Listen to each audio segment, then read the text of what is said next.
Hi, this is Joey O'Neill from Sound Systems Incorporated in Myrtle Beach, and we're here to give the music staff a brief overview of the Behringer X32 digital mixer that we've just recently installed. Our goal for the installation was to set it up exactly like the old Mackie mixer so everything would be a smooth transition. However, I think it would be in our best interest to change some things as we move forward, maybe putting all the wirelesses together, the choir mics, group things together up in certain areas. I'm going to go through just a few little things that we discussed in the training session last night. And the biggest thing to remember, first of all, over on the far right, you'll see a slide, and that is the master volume for the sound system. That controls the master volume for the main speakers coming out, the white speakers hanging from the ceiling in the sanctuary. With that, we're going to concentrate a little bit on this area here. This is a 32 channel mixer. If you notice, we have 16 sliders in this area here. What happens is they take on channels 1 through 16. I have 3 buttons that are very important. This first button, it says channel 1 through 16 on it. That means the channels are 1 through 16 just like they are on the older Mackie mixer. If I push this button, these channels now become 17, 18 through 24. So they take on various tasks depending on what we would like for it to do. For example, if I push this button and I'm on channels 1 through 16, I have the piano, clavinova, and the pulpit mic, a DVD player, another microphone, computer, choir, and the lavalier, which is the main lavalier that I believe Pastor will be using. If I switch this button, these now become 17 through 24. So this is a handheld wireless, lavalier 3 and 4, which I don't think are in existence.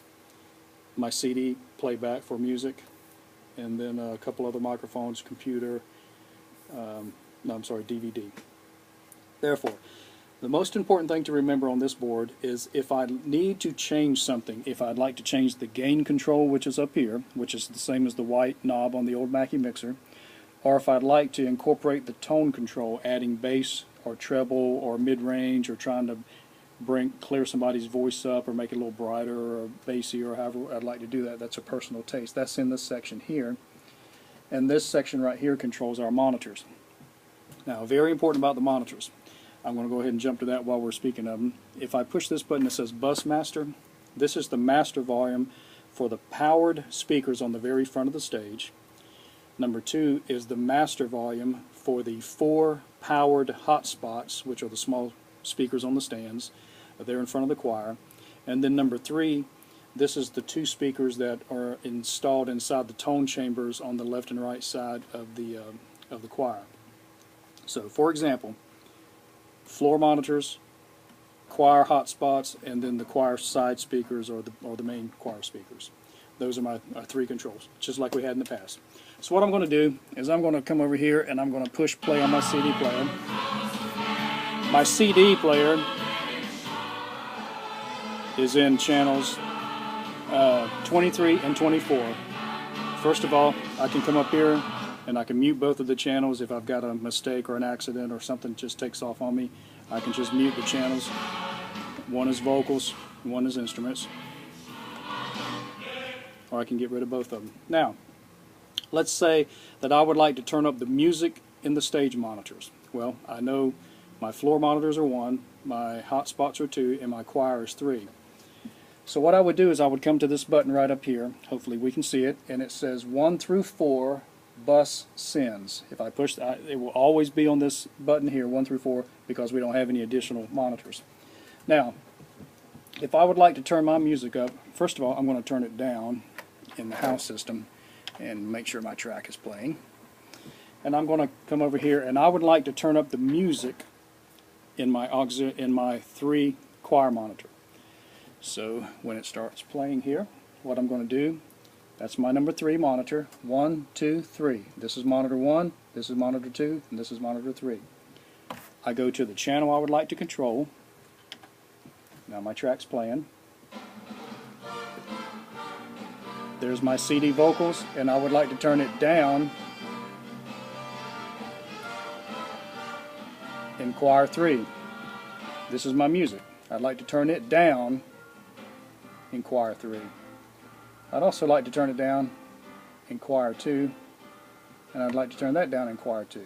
Now everything's gone. I don't have my powered monitors on front on the stage. But now this is my instruments and vocals.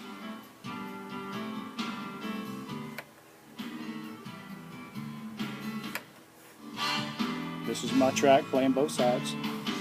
That's what we're hearing in the congregation. So for example, if I want to hear my music being played in the choir monitors, 1, 2, 3, that's going to my choir monitors. And if I want to hear the other side of the track going to my choir monitors, that's going there also. And I'll add just a little bit too, just because.